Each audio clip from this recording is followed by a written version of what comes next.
So, yeah, fantastic. Thank you very much for joining us. So I'm excited to welcome you to this second laser talk organized by the JRC SCIART, the Art and Science program of the Joint Research Center of the European Commission.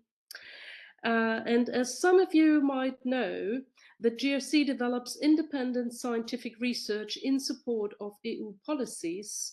And the work of the JRC SCIART team is thus embedded in the Science for Policy interface.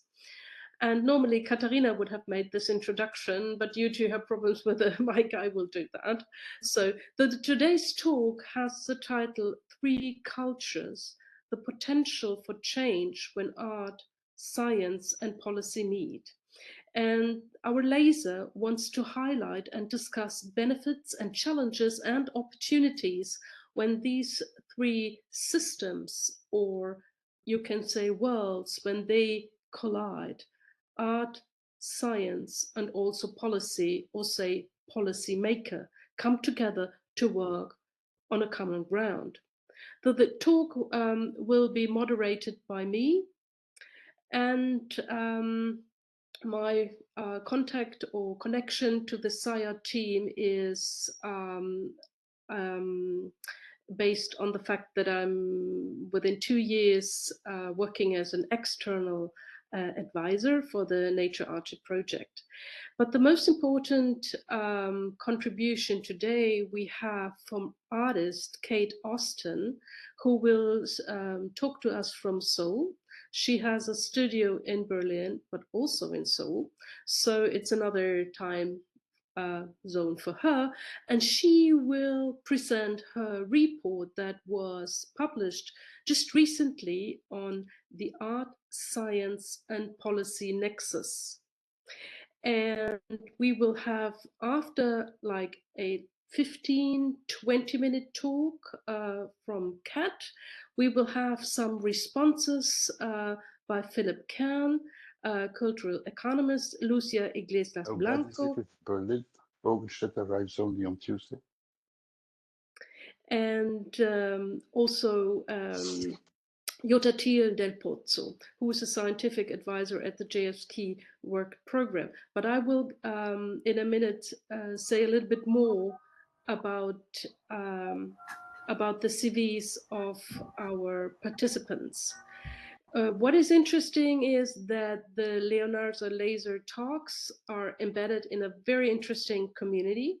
It is a program of international gatherings that brings artists, scientists, humanists, and technologists together for informal presentations, performances, or conversations to a wider public. So the mission of the laser or laser talks is to encourage contribution to the cultural environment of a region by fostering interdisciplinarity and dialogue and opportunities for community building in today more than 50 cities around the globe. And what is very interesting is that the SCIART team in Ispra joined just recently. And at the SCIART project in Ispra is very proud to be part of that network and to contribute to fostering transformation at the nexus of art and science and society. And as stated in the laser mission, complex problems require creative and collective solutions. Of course, you find more about laser and laser talks and so on, and the whole Leonardo Laser Talks community online. What I would like to do now, before we start, go a little bit more into details of the CVs of our participants. And of course, I would like to start with Kat Austen, because she was not only part of the summer school 2 years ago, when Nature Archive was taking place in Ispra, which was a fantastic event. But she is also involved in the whole art and science community worldwide for many, many years. So Kat is focusing in her practice on environmental issues. She melds disciplines and media, creating sculptural and new media installation, performances, and participatory work. Her work underpins the extensive research and theory, and driven by a motivation to explore more and new ways how to move forwards a more socially and environmentally just future. And as I said before, working from her studios in Seoul and Berlin, Kat is also artist in residence at the Faculty of Math and Physical Science at the University College in London, and also senior teaching fellow at the UCL Arts and Sciences. And of course, she exhibited, I will cut a little bit on this CV because it's so long and there's so many awards and fundings Kat was receiving in recent years. But I think what is also important to see is that she was exhibiting at Ars Electronica Festival in Austria and many, I would say high prestigious context for the field of art and science. And so it's very exciting and it's very interesting to have her as the author of this important report on the art, science, and policy nexus. And the next participant I would like to introduce to our community is Lucia Iglesia Blanco. She is talking to us from Brussels. She's a forestry engineer working at the Directorate General for Environment in Brussels, the Commission's department responsible for EU policy on the environment. And in recent years, she has specialized in the management of protected areas and has been working at the Spanish National Parks Network for more than 15 years.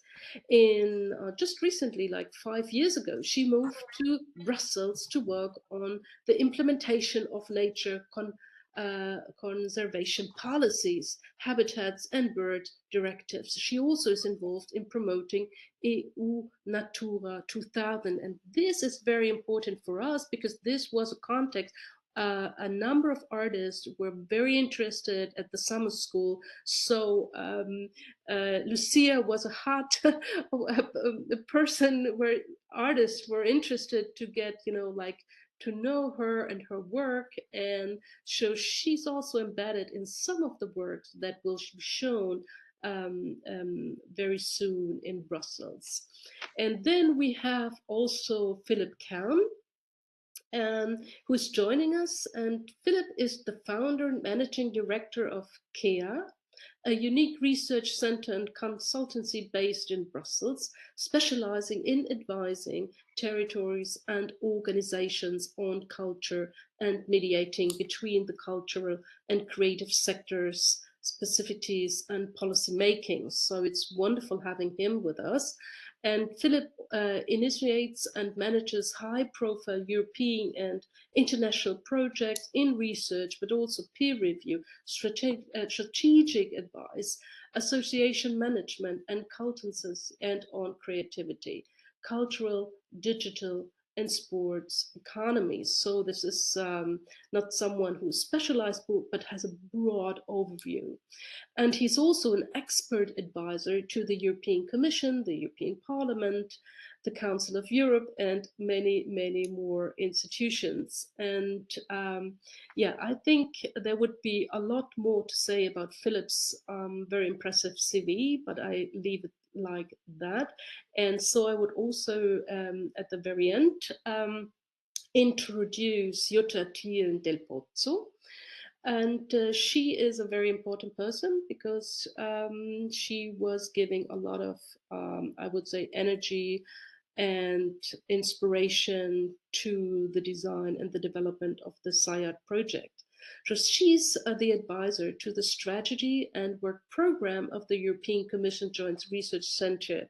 She previously headed the GRC's scientific Development Unit, a very important unit that aims at developing programs that close gaps for the organization and incubate innovative ideas, such as the GRC project that is headed by Adrian Eckles, who is also going up and down and busy with his phone, but is also part of our laser talk today. So Jutta accompanied the development of the GRC Resonance SIAD project, where Nature Archie is a part of, in both a managerial and a participatory function. And I will say a few words about my own function. I'm writing about art science and art science collaboration, art in the age of technoscience for 25, 30 years. My book, Art in the Age of Technoscience, was, I would say, something I published in 2009. And since that, I'm also active as a curator. And it is a great honor and a pleasure to work with the SIA team in Ispra, but also to get to know via the program some other GRC places like in CV and other cities. So this is all for the introduction, and I wanted to make this a little bit longer because it is interesting to see that we have experts, people who know a lot about the project, but also having Kat with her interesting report on the Art Science Policy Nexus, someone who is now explaining and also giving a future I would say, vision of something that people like Adrian or Jutta and Katharina and others are focusing on for so many years. So I would say, Kat, if you want to start to share your slides, the floor is yours. Thank you very much, Ingeborg. I'm going to share my slides now, if we can confirm that you can see them. Yep. Yeah, great. Super. Thank you very much for the introduction. And also, yes, thank you very much to Katharina and to Adrian for inviting me to write the report in the first place. I'm very glad indeed to be here presenting the report in the context of the laser talks. So yes, the report, or what I'm going to tell you about today, is a summary really of the Art and Science and Policy Nexus report, which I wrote for the JRC in the context of the SciArt programme. And the report really was focusing on looking at the different modes by which art science projects intersect with policy. And as you mentioned, Ingeborg, there's been a lot of kind of focus on art science projects. They have been under a good deal of study over the past 15, 20 years, in fact. Their value is increasingly recognised in terms of the potential that they hold for transformation and innovation brought about by the knowledge that they produce, whether that's knowledge through participatory involvement of citizens, or development of new materials or techniques, or even in fostering changes in cultural norms. For the purposes of the research for this report, I wanted to focus on these transdisciplinary projects in their great and wondrous diversity as entities that might intersect with policy. So rather than analysing the interior of these art science projects, the focus for this report is on the way that they interact with policy and policymakers.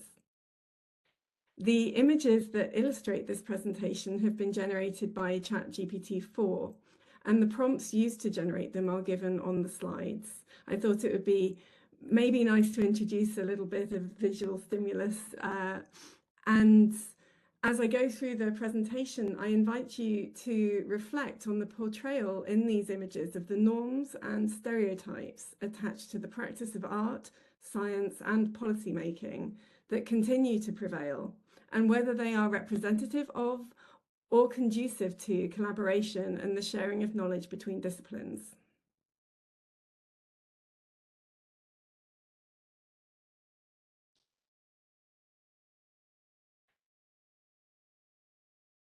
So discussions of the Art Science Policy Nexus are poorly represented in peer-reviewed literature. Many of the examples that are included in the report were found through a mixture of leveraging networks, search engines, and snowballing methodologies. Having found these examples, I developed a preliminary typology of the types of interactions that are seen between transdisciplinary or art science projects and policy, with a focus on the direction of knowledge transfer and the level of activity of policymakers within those projects.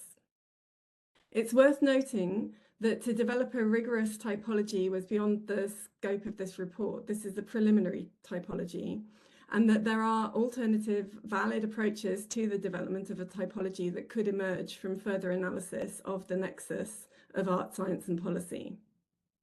The present typology comprises 4 main modes aligned along a spectrum of activity of engagement with policy and policymakers.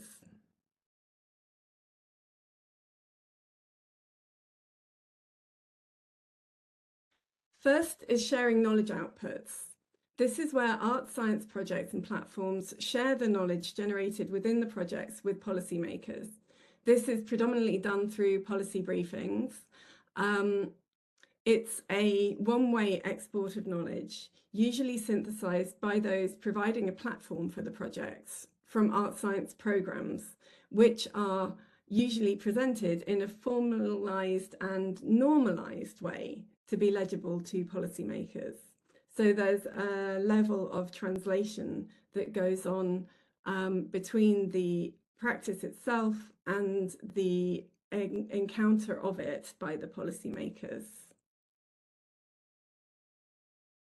And second is an active engagement with policymakers. So this can be through workshops and events.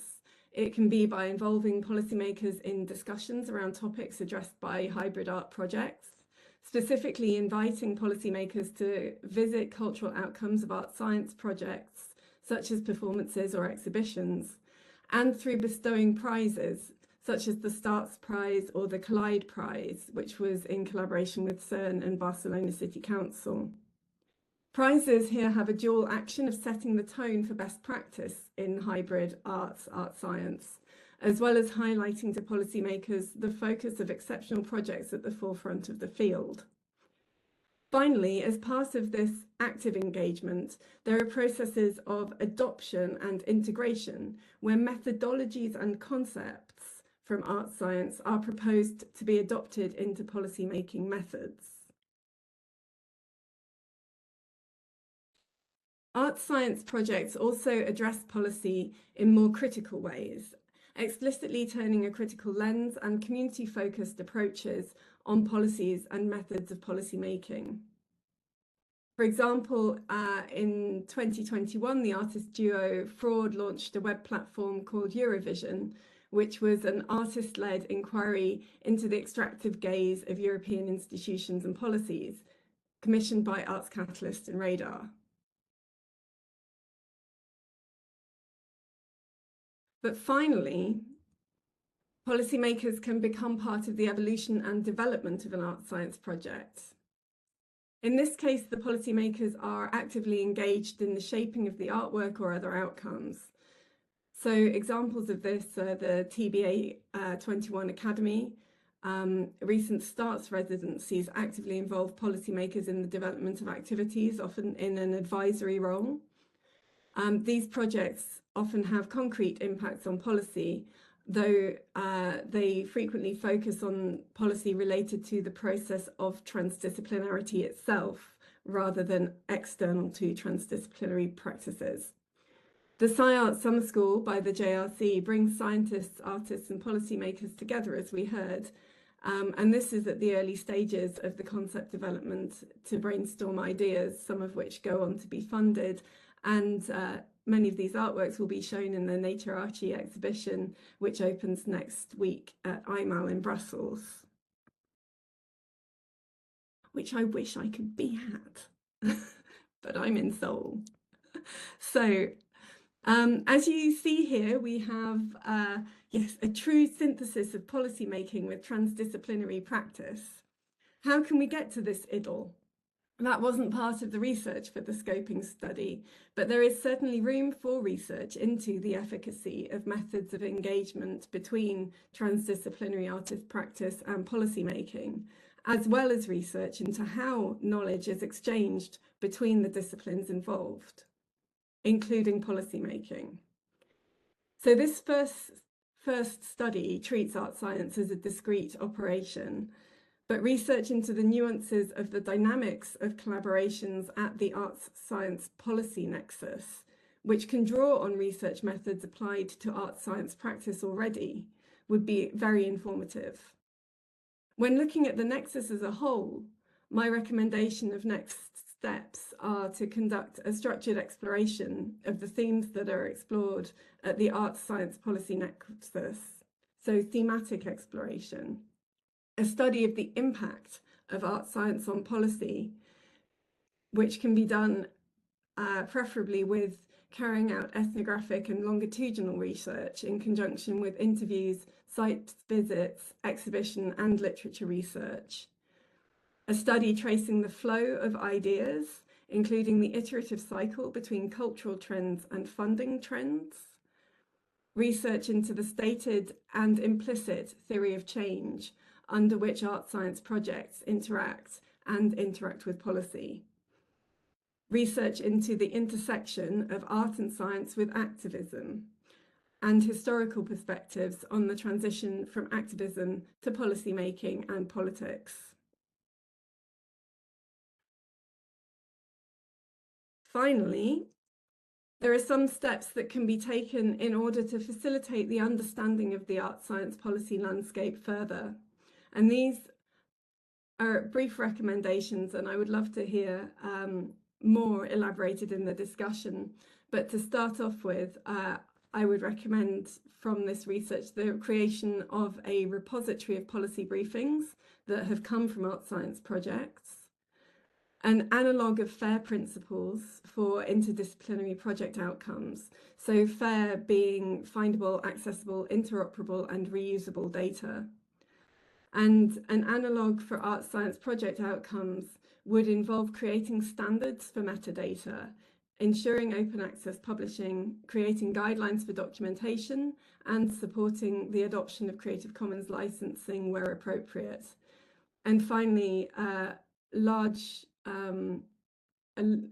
important recommendation, I would say, would be the establishment of an open access publishing fund for art and science, which would support independent practitioners in publishing open access and thereby massively magnifying the outcome of their artistic research and transdisciplinary research.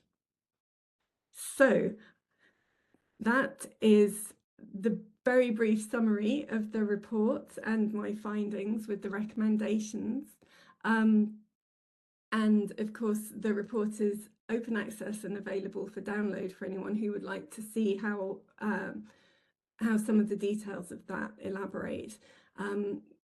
But I will leave it there for now and stop sharing my screen so that we can go into the discussion.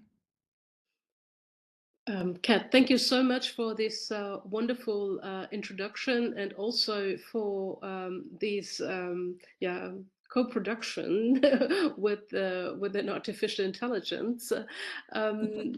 Although the pictures are so, I would say they are not well. Okay, they will probably not, like find their way into a museum. But on the other end, I think they are very visual and they are very interesting to as a starting point. If I may, I would start with Jutta and Lucia in our responses, because from your report that takes a more, I would say,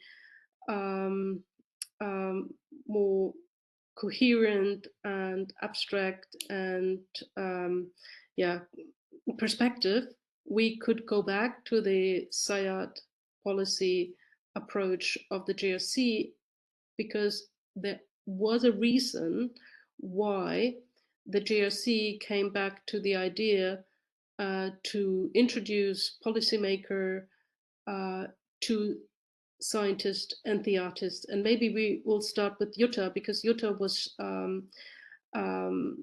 before the laser talk today was sending me a few very interesting thoughts about the reason, the motivation why this all should be happen as a project. And it's also about the strength about art and the episteme of art and science. So maybe we can start with Jutta, and then we can also listen to Lucia, who is, like the closest we can get, I think, in our panel to policy making, although she's more like a scientist. But I would love to start with Jutta, if you like.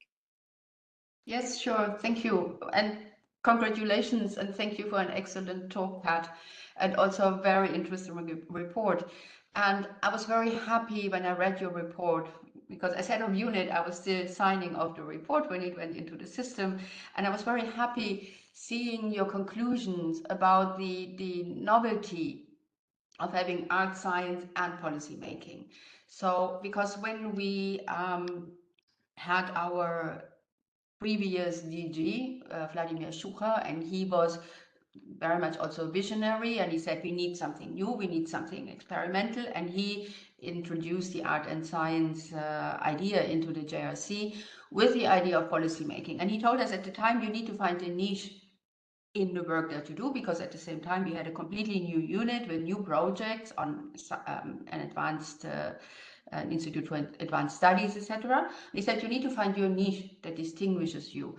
And something that distinguishes us, I think, is really this triangle, particularly for SciArt, the art, science, and policy making, because that's really where we connect our brains. That's the science, the data, and the facts, but also the impact it has on all our other senses, the feeling, the touch, the seeing, the grasping, the complexity of things, and understanding what does it mean, and we grasp it almost intuitively and bring that to policy making. And I think that has been really very powerful, and I'm very grateful for Adrian also for having to have evolved in this project.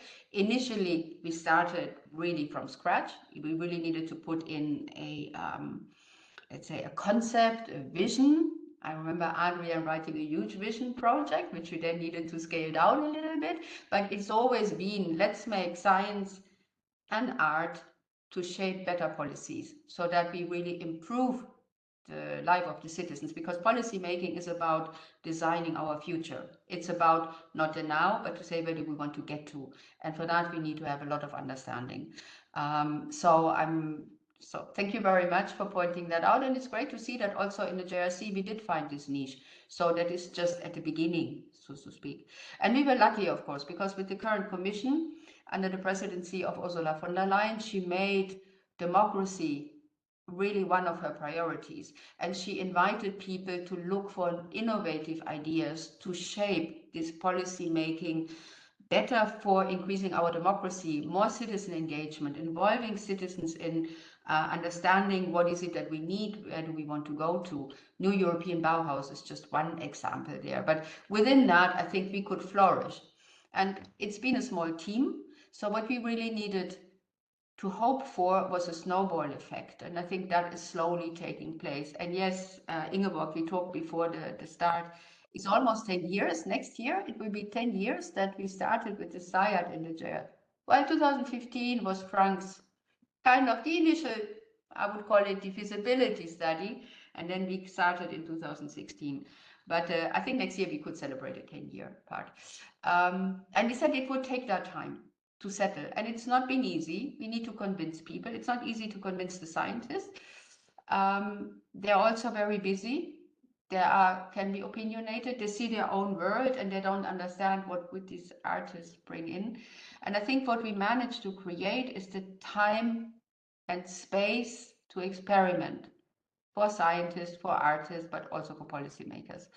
And maybe I can stop there, but just before we hand over to Lucia, engaging policymakers is a challenge. Once you're in Brussels, you see how much they're running. They're constantly running. And Kat, you talked about policy briefs.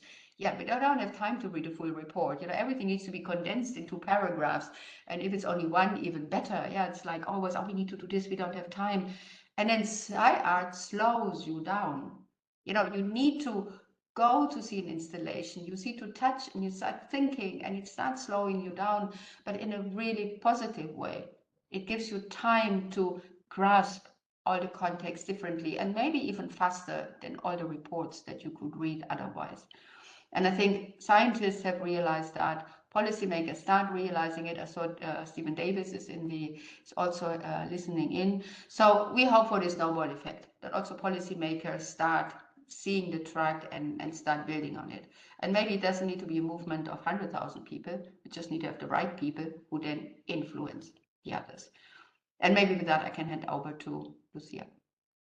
Yeah, thank you, Jutta. This was great, and I think it's for us here who are not as much involved in the JRC SciArt project. It's always interesting to hear the background, the motivation, what made an institution like the JRC coming up with that idea, and then also installing it, and also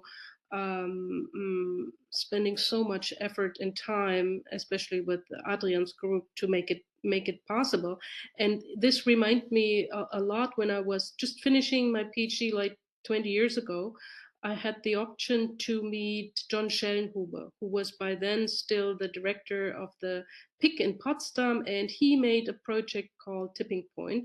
This is where artists and scientists came together to debate. They had 300 people. I don't know how they financed it. It was like 3 or 4 days. It was like a summer school, but not as good as the one we had. It is, but it was good. And the question was always, why do the scientists now turn, like he with his prestige, thinking about the Bauhaus of the Earth that later became like New European Bauhaus and so on. And he said, you know what, the thing is, like, if we are too critical, if we are too outgoing, the politician will probably not talk to us anymore. Though, therefore, we talk to the people in the performance art, artists, writers, and so on and so forth.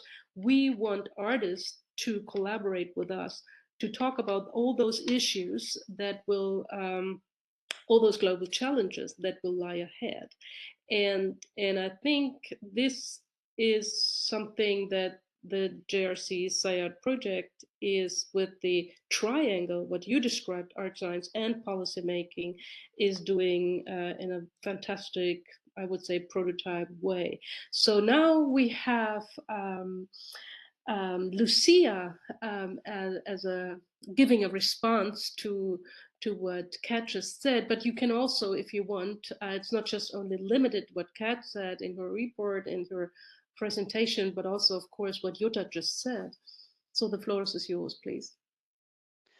Thank you, Ingeborg. Good afternoon, everyone, and thank you very much for your presentation, Kat. It was very interesting, and also for your words, Jutta, because I think the last thing you said reflects quite well the pace of Brussels activity. We are always busy, everything is for yesterday, and indeed for me the opportunity to participate in Nature Archi and in this collaboration with science or scientists and artists was kind of a lux. When I received the invitation that was running around, I really found it completely innovative. It was the first time for me getting in contact with this type of initiative, even if before, of course, as I work in nature conservation and protected areas, be in contact with artists and science. It had been a common thing before, but in a completely different way. And yeah, I didn't know if I would going to have the support to attend 1 week to this residency, to the summer school in Ispra. But my head of unit at that time, Nicola Notaro, really understood and saw very positively this collaboration, and he supported my participation fully. So I could indeed participate and engage with artists and follow a bit, not as much as I would have liked, of course, to get involved in the projects, but it was a great experience for me, the summer school as such, and the collaboration of the projects during the whole process, mainly because it really, I think it really opened another way of thinking, another way of collaborating and engaging, not only with scientists and artists, that it is, of course, but for us it's also a new path to reach the public and engage with stakeholders and, of course, with other policymakers. And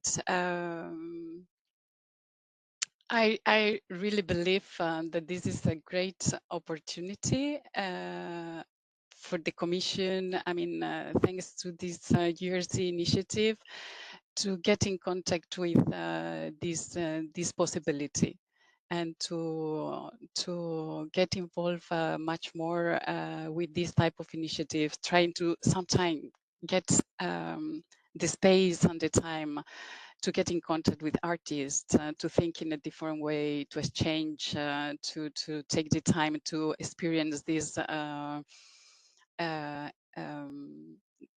artwork produced. I mean, for me, it was really a wonderful experience in all senses, personal, of course, but very innovative from the professional point of view. And I think it's giving, it's providing a special, I mean, an additional value to the way, to the work we do, to the public and the people we can engage with, and how and what we can communicate and translate to the public. It's yeah, I think it was really, really a great experience for me, and I think it is a really positive and with a lot of potential initiative. Lucia, thank you so much. Now we have our third response from Philip, and I'm very curious about your arguments or your perspective on what we just heard. Thank you, Ingeborg. First, I would like to thank the organizers for inviting me to participate in this talk. Secondly, I would like, can you hear me? Yes, it's okay. Then I would like to thank Kate for her introduction and the reports that she wrote. I also would like to congratulate the GRC, because they took the initiative now 10 years back, almost 10 years back, on trying to instillate this joint relationship between art and science with a view to influence policy making. So maybe on the basis of our experience, because you know, I've been based in Brussels for 30 years and trying to represent the interests of the cultural sector at policy level, from a different perspective. I'd like to come back on actually what you said, what Jutta said, you know, the challenges of engaging with policymakers.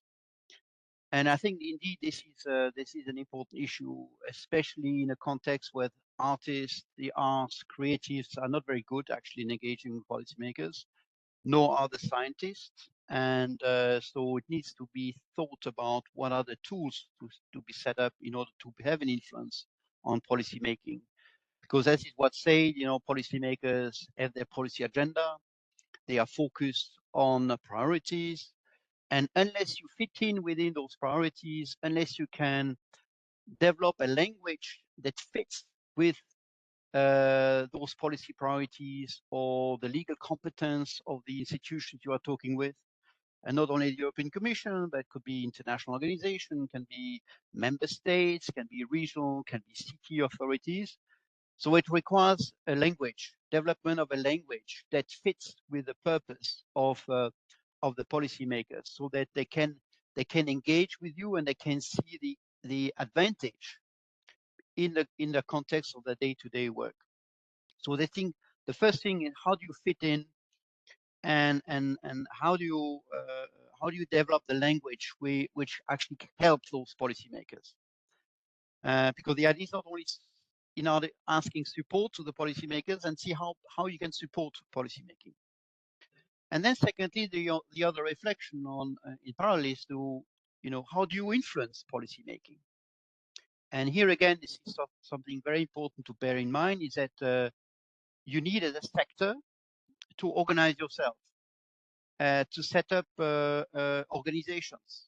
And this is where the organization would be interesting, because you create a trans-sector organization whose a purpose would be to influence policy making from an art and science point of view. So you can use existing organizations that exist in the cultural sector, that represent the cultural sector. You can use existing organizations that represent the science sector or the science businesses in the context of the European Union, for instance. But also maybe it would be time to think about creating a trans-sector organization that represents both the art world and the science world, and whose mission would be actually to identify what should be the policy priority, what should be the policy agenda of the art and science sector, with a view then to be in a position to influence policymakers. Because unless you have your own policy agenda, unless you have your own ideas on where to go, always bearing in mind what is the policy agenda of the policymaker themselves, it will be very difficult to have any kind of influence. So my way would be to encourage the sectors to organize itself, not only to be able to influence the GRC or DG IAC or DG RTD, if we talk about the European Commission, but also to be able to influence people actually that have the power, the decision-making power in deciding policies, which are people that are far away from the art sector or the science sector, which are more involved in the economics or now today in the environmental. And I think this is important to consider the structure, the tools that you set in place to have a say, to be heard, to have an influence.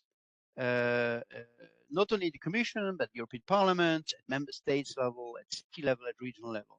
And now there are so many initiatives, and I think they are very well framed and mapped in Kate's document, where you have the competence, the university, the Circus of Knowledge, TBA 21 Academy, and many others. In the past, we worked with Excite, the Science Museum, to get this interaction between art and science. There are so many people that are now involved, but I can feel at least that the art and science sector is not structurally organized enough to really be in a position to influence. So this is what I wanted to say in my intervention. Yeah, this is interesting, and I can agree that, of course, I would say the art science community is not as well organized as like people from the economy sector or from the German car industry or so. Of course not, but the topic is out there, and I wouldn't say it's everywhere, but it's spreading.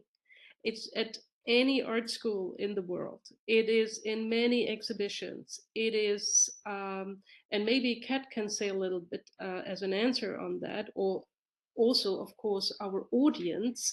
And then also will like to invite our audience after the talk and our responses from our guests and participants to ask more questions. But maybe this is something that Kat would like to come back to what Philip just said. I am itching to respond actually to everybody, and thank you all for your responses to the presentation and report. And one of the things that really strikes me, I think Philip is right in terms of in terms of this operating language of policymaking, and well, let's say, I mean, Jutta also pointed out there is a need for speed in policymaking culturally, and this really speaks to the need for efficiency, and one might also think of the tyranny of efficiency in terms of policymaking and in general in terms of the way that we operate in organised society at the moment. The implication is, of course, that one thinks that policymakers will benefit from the influence of art and science.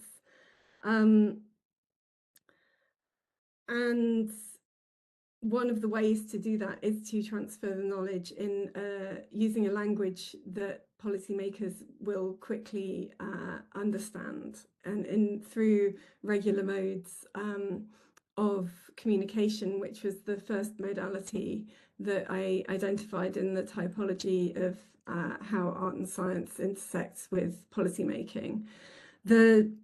What we hear, on the other hand, from Jutta and Lucia is that actually there is something very interesting happening in modalities 2 and 4 when policymakers are addressing art science outside of that regular system of efficient communication, and that when that happens, actually there's something more fundamental that changes, which is a shifting value system, allowing time and space. And what that allows is actually the transfer of different types of knowledge. So what you get in a policy briefing is a codified form of knowledge, which is translated into a particular type of language. There are constraints on what can be conveyed using that form of medium, right?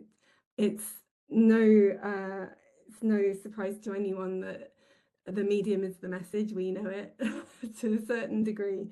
When you are allowing somebody to experience something through artistic practice, through collaboration, or through experiencing performance or exhibition in the arts, you're allowing a different and more open to interpretation codification of knowledge that is coming through from the artworks into the people who are receiving it. When those people are policymakers, there is a fundamental shift in understanding the importance of taking time.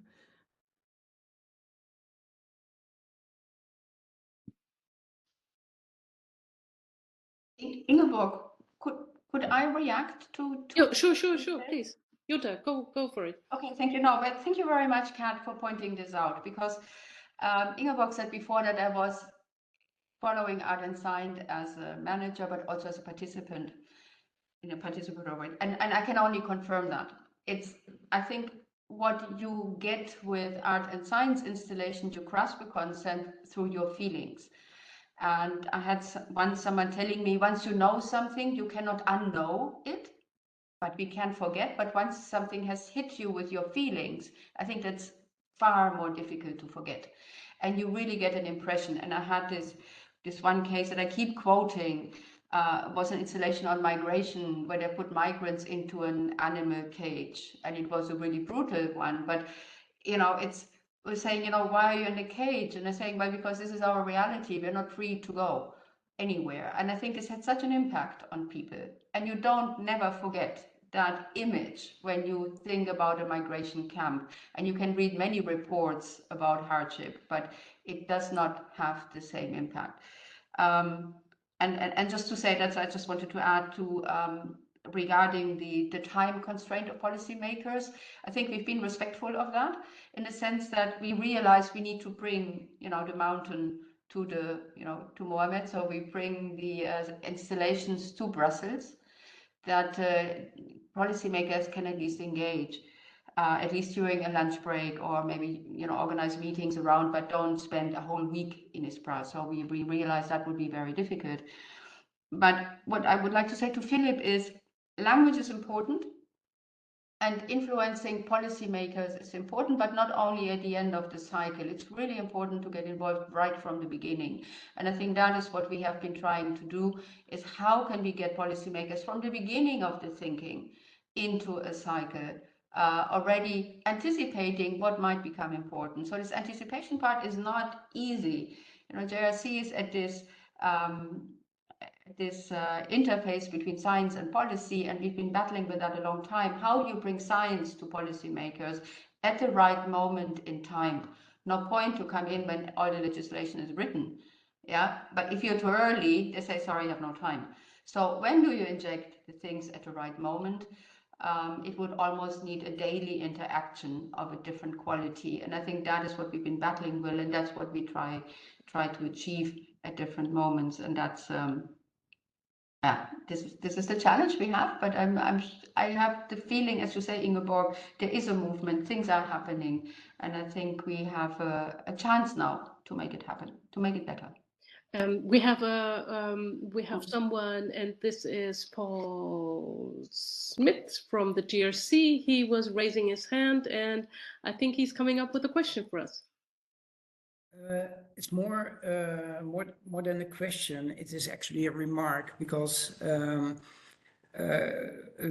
few weeks ago I was accompanying a working group on science diplomacy through some of the laboratories that we have here at the GRC, and then our colleagues from the water unit explained to them how they have used science and art to actually convince people to participate in water sample collection, and that's that example struck me quite a lot, and that for me was actually the moment where I realized how important art can be to connect the people with science. So yes, for policy making, everything that has been said is important, of course, but we should not expect that miracles happen at the end of the process in Brussels, right? Also, at the local level, when citizens are engaged with efforts to collect, for instance, environmental information, to explain, the importance of their participation in this process. That can also be that's also part of the policymaking process, and it's very well links science to the people, and that is, I think, something that we should not forget in this discussion. Yeah, Paul, thank you. This is a very good comment, but because I think what I would say, people who are not 100% familiar with 21st century art and art strategies, for some people contemporary art is far away. Art school is a little bit alien to them, but if you go into art school, you will see there are now curricula for social design, artists that get involved in community building, in to foster transformative literacy, all that. They go into the communities, they work with them.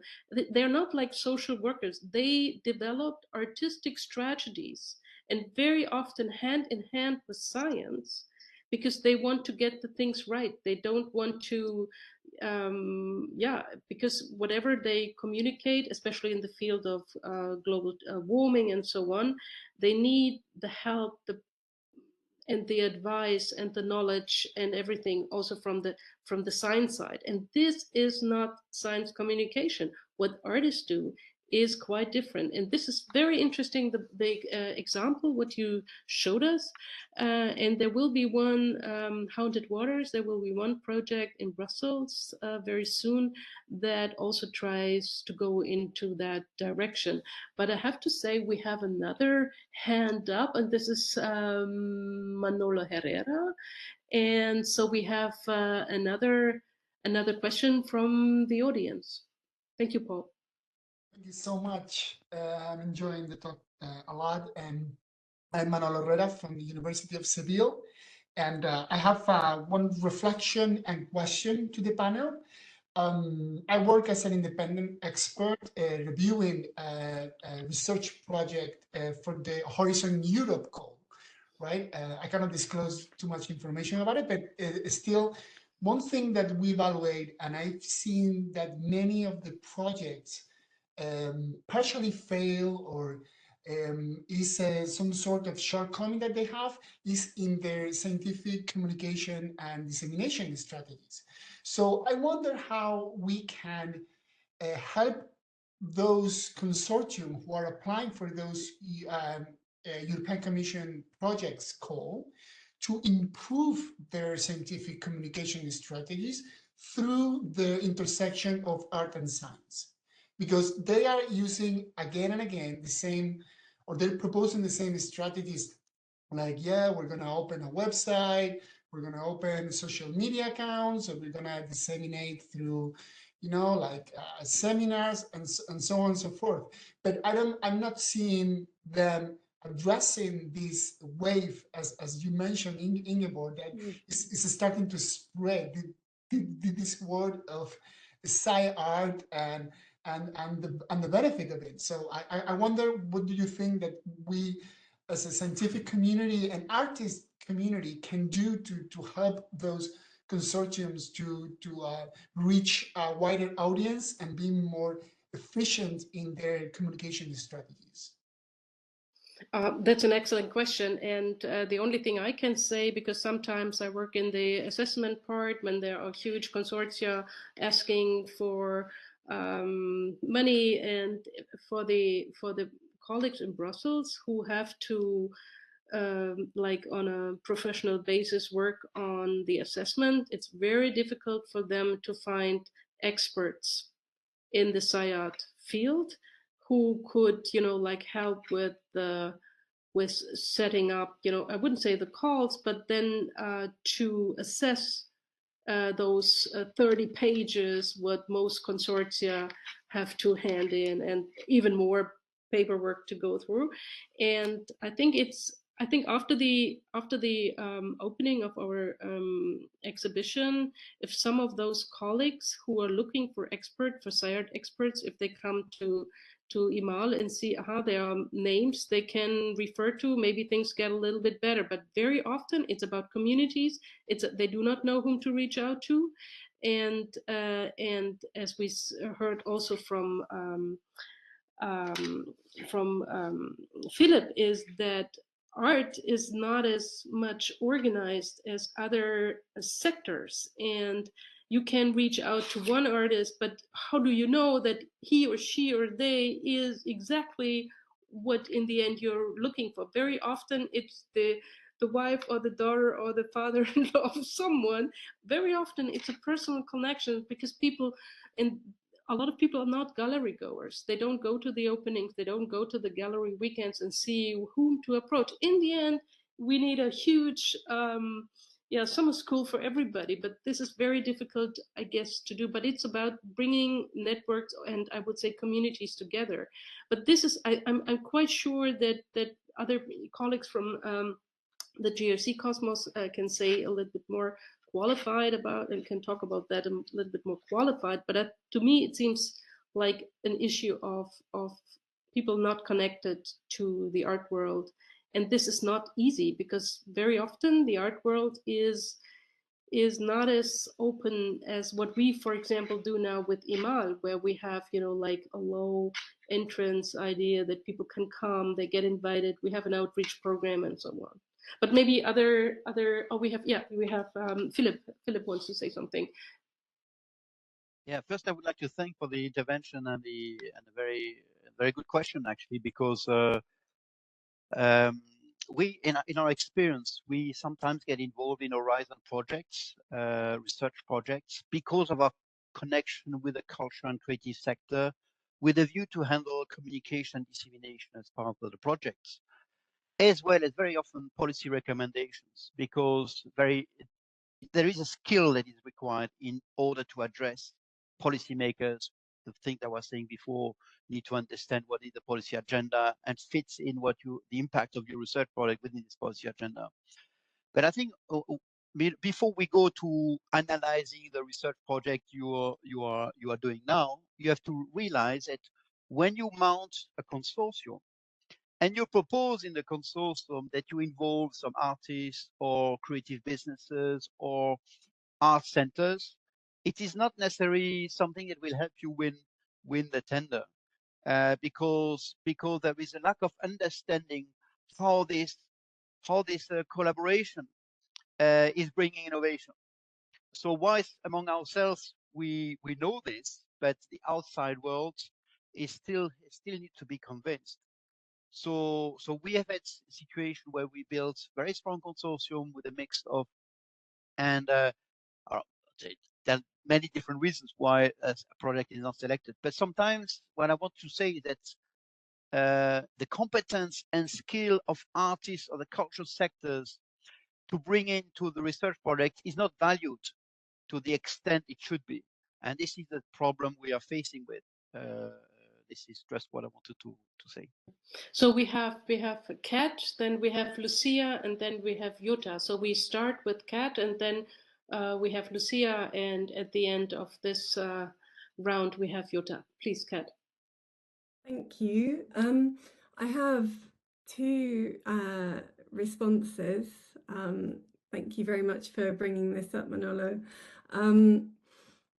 One thing I would say is that, as I mentioned in the presentation, I think that there's a lot of work to be done in terms of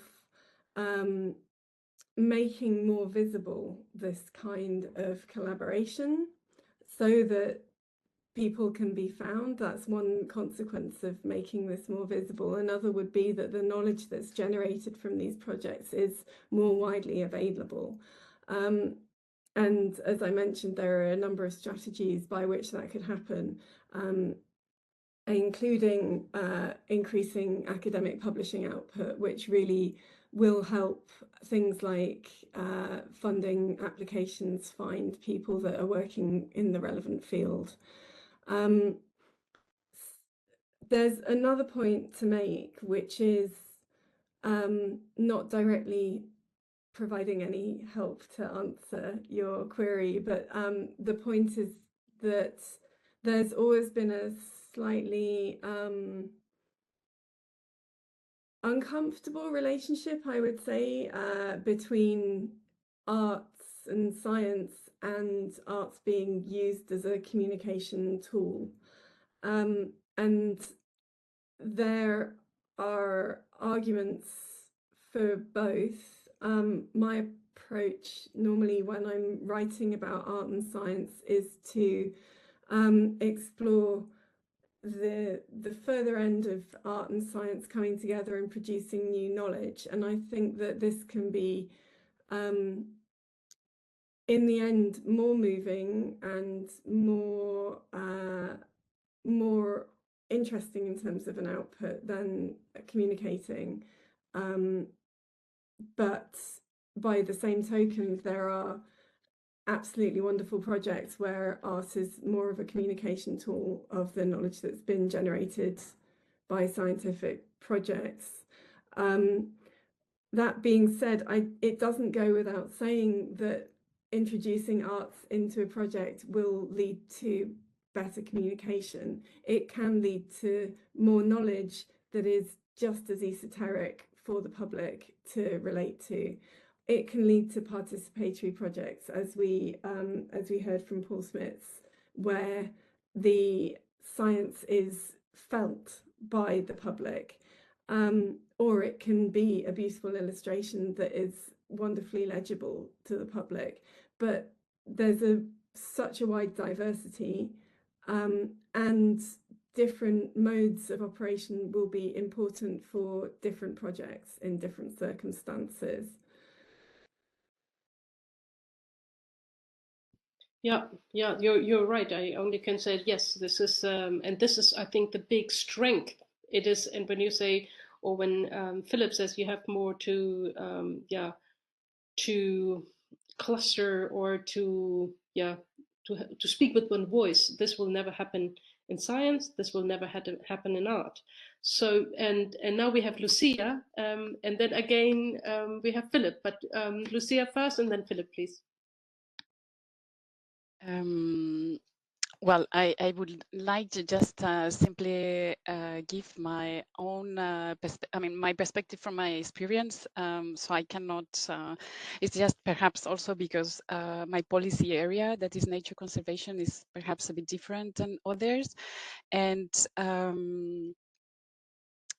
so we also somehow work or contribute to the evaluation of some European funds projects, in particular LIFE. And they also have these communication aspects that needs to be, and it's usually satisfied or met in the same way that you are mentioning as regards these horizon projects. But I really think that it's very interesting to have the possibility that these projects that are collecting data, creating new knowledge, providing solutions for nature in our case, but for other fields, could provide the opportunity for these science and art collaborations. And under my experience, because of course in science and in policy, we have worked with artists in different ways for helping us to communicate or to provide, but these type of collaborations are providing other, and this is perhaps also connecting with the previous comments on the language. I mean, I think these collaborations, in my experience, are, I mean, one of the values is a different language or a different way of communicating between the three aspects and the three this triangle that you mentioned, but also with the public, with the stakeholders. And policy making is very much about all of that. It's not only influencing policymakers, we also need to be in line with society. I mean, this influence has to be more or less aligned.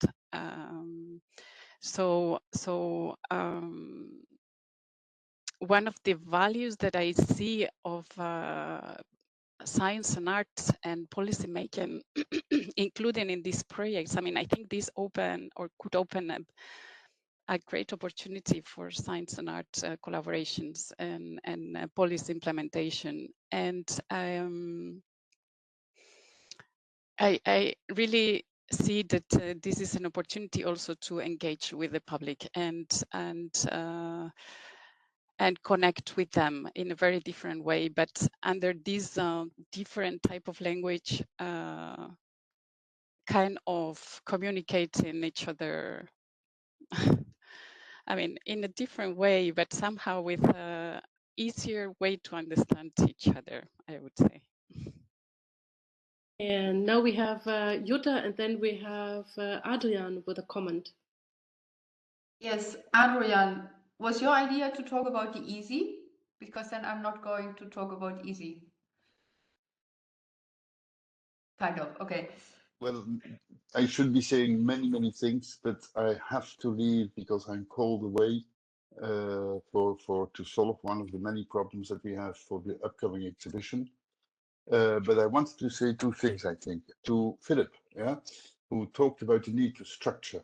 No, we fully agree, and I still remember Peter Weibelt in the first meetings I had with him, who hoped that I would be the harbinger of a kind of big EC intervention in art and science, and that we would create an institution. And Jutta already mentioned the EC. No, and I had to stop him and say, oh, Peter, that's not the way the cookie crumbles, because we are a small project and we try to do what we can. No? But already at that time, and so then I'm talking about 2016, 17, 18, there was this feeling that came out very well today. There is lots of things happening, but there is no structure. No? And one of the things that we have already written in our strategy document in 2016 is that what we needed is a kind of online database / meeting place, so that we could put practitioners together. No? A place where you could say, I'm an artist, I work on this and that, and I need scientific info on such and so. And then the database would match these people in a near automated way. And we are still working on that, and maybe finally this second half of the year we can work on that, because it is very, very needed to help to structure all these stuff. That's one thing. The second thing is that with the NEB, when the NEB came about, we made a small position document where we said that the NEB was losing the artists, and we had one proposal, and that one proposal was that in NEB, everything linked to NEB subject matters, if there was a tender, that they would insert one simple sentence that would say that if an artist, a free artist, independent artist, was part of the team, that would be considered as a bonus in evaluating the tender. But I do agree with Philip. Most people don't know what art and science is about. And this is, of course, and so the people of the NEB really did not get what we were trying to say. But the fact that people don't know what it is about is, of course, a matter of the fact, the situation where we find ourselves in, of a movement that is structured, that is slowly emerging, and where many people simply do not have anymore the necessary culture to understand what we try to do. No, this kind of horizontal thinking over the barriers and the silos, is something that most people that I meet, bureaucrats or scientists or even many other professions, they are not trained for that. They are trained to live in their little wormhole and to work there, and many of them take glory of the fact that they are the experts of a very small piece of work. So this refers to a cultural problem, which is, I think, I would nearly say one of the big failures of my generation that we did not succeed in keeping the white culture that we grew up with, because I grew up in a culture that went from poetry to art, to classical music, to science, to literature. All these things were always present, and I have the impression that people younger than 50 now, well, they come from a different world, and that is one of our problems. And so this refers to education, which is why in the same strategy document of 2016, we wrote that we had to work like an oil stain on water. It disseminates very slowly, because we know if we have people that maybe have this basic setup in their specialism, and then we can convince them to participate to meetings and talks, etc., they suddenly get it, they suddenly grasp it, and then they are won over. And of course, this is a very slow process. It is one by one. It is really something, a kind of new culture that we try to disseminate here within the JRC, and in which, indeed, I would say we have been successful, but it goes much slower than we thought. Because in the past, we thought one example will convince many people, but it is not necessarily so. And it is exactly what we have been saying all these years. What we need is the process. We need to convince people to step into the process. And maybe Lucia is a very, very good example of that. Maybe. even if she herself wanted to come. And here I'm going to stop because I see Ingeborg fidgeting, and I have to go. If not, we have another serious problem at the exhibition. There will be plenty, my dear, but thank you very much. This was great. And I think it is what we experienced at the summer school 2 years ago and at other summer schools before in other institutions. And if we could speed up those processes in a virtual or digital way, that we have, a virtual matchmaking whatever tool, this would be very helpful. But what I would like to do, thank you, Adrian, very much, and you're a very good problem solver, so I'm very convinced you will make it. We have a question before Kat. Yep. To interrupt you, to thank you all, especially Kat, who worked on the policy document. It was lovely to work with her, and all the others to be here in a moment that we are working with much more concrete problems. But anyway, it was lovely to be here. Thank you. And we have, before we will hear Kat again, we have a question from the audience here in the chat. And the question is, does the interest for SciArt pool collaboration come from a world trying to find its way towards transformative change, or from a world still trying to extend its conformity? Well, this is a very good question, because very often we hear that artists are, or some artists who are trained with working with scientists, are very good in transformative literacy. But on the other hand, maybe it's also true that they still work on a ground that is probably an established ground that will be stronger through those ideas of innovation and transformativity, but in the end, everything stays the same. So I think this is a quite interesting question, and maybe we just come back to you, Kat. Thanks. Yes, yes, it is.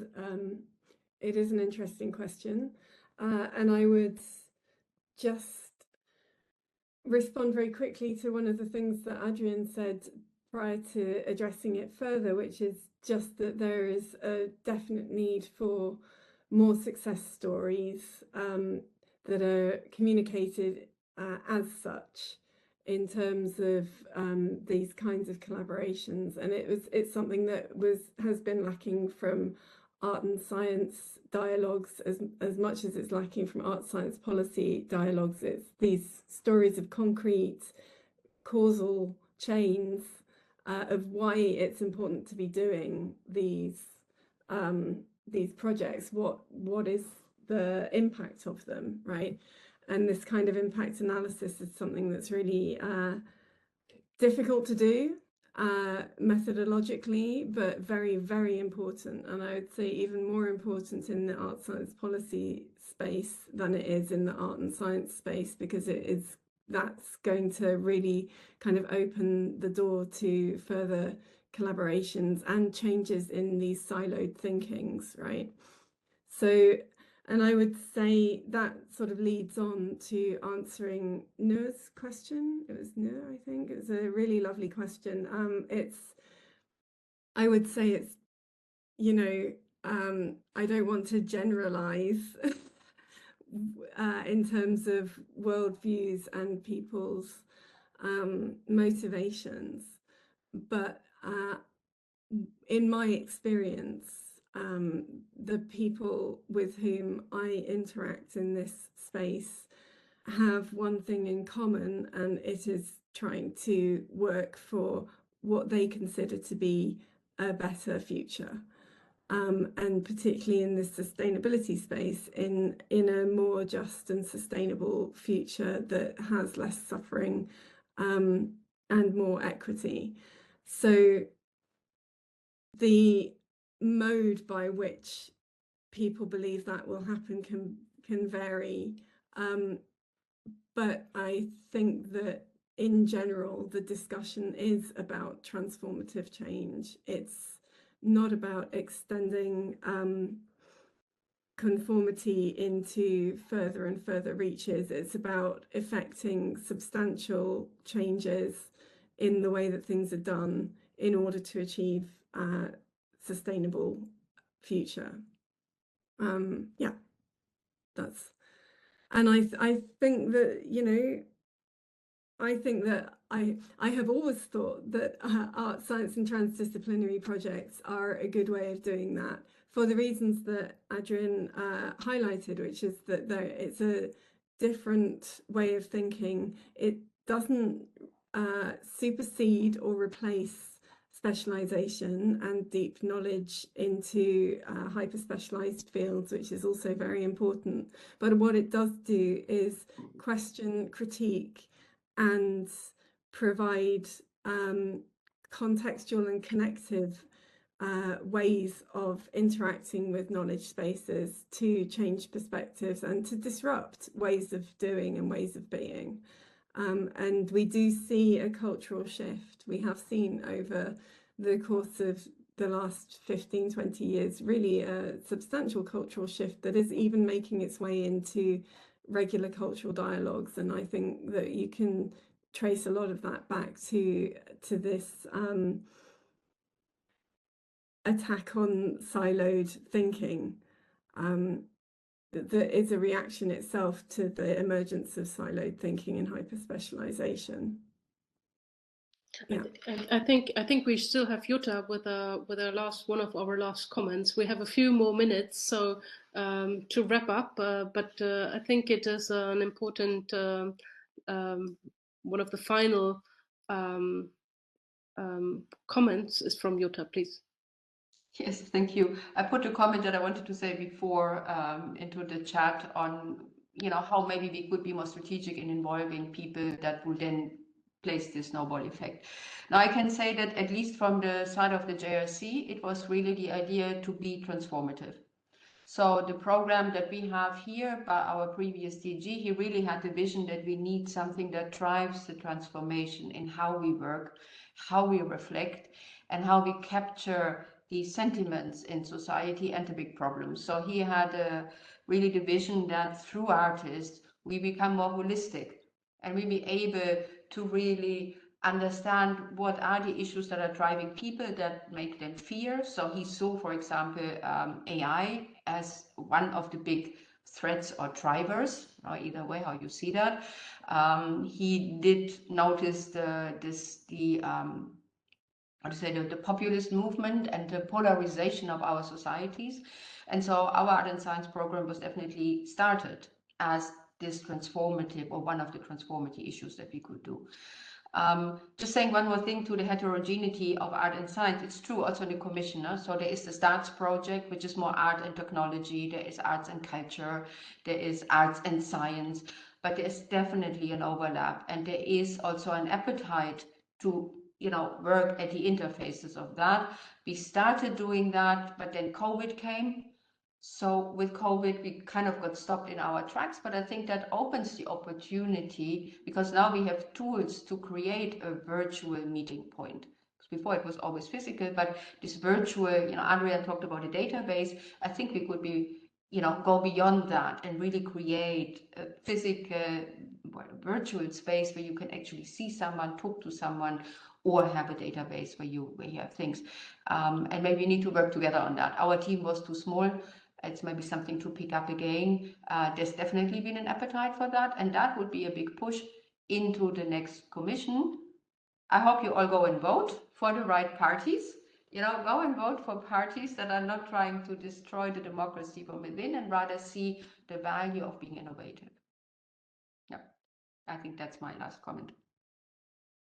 This was a fantastic comment, and we have a few more minutes, and if I think it was Philip who didn't said so much the last 10 minutes. Maybe Philip, because it was so interesting to hear your perspective. Maybe the last word, and Kat already had a very interesting to me, final statement made. So we give the last word to Philip. And yeah, if you would like, we would like to hear your comment on what was just heard. Well, this is very nice to invite me to make a last comment. I will not make any comments on the voting of the audience, but I just would like to come back to what Paul said in his intervention. He said something that is very often is the case in the art and the science sector. You know, we should not aim for a miracle. I think all collectively and we owe this to the art sector. We owe this to the scientists, to the technology, the engineers, the creatives. We owe them to represent and help them articulate how they can transform society, working together, breaking silos. And I think we know the tools. We know what is required. It's required not only support or subvention from the European Commission setting up a network. It's actually the people themselves, you know, to decide. Okay, let's go for it. Let's do it. You know, let's work together, and let's have an impact. Let's have an impact not only on society but also on policy making, because we can bring something, and the politicians will be looking at us as a resource to develop new ideas, to find new solutions, to reflect differently on the way we are actually doing policies. So I'd like to finish on saying, you know, let's go for the miracle. I think we have the resources, we have the competence, the skills to achieve this. That's a wonderful final statement. And what I can do is thank you all for participating, and especially Kat with her presentation and giving us some more insight into her report on the Art, Science and Policy Nexus. But I would also like to thank a helping hand, and this is Virginia Bernardi. You have not seen her, only in the very beginning, but she was a wonderful helping hand in setting up this laser this laser talk, and also of course Catarina Benincasa, who could not because of technical issues present us with the introduction. So we are like 1:30. We are like at the very end of our laser talk. This were 1.5 very exciting hours.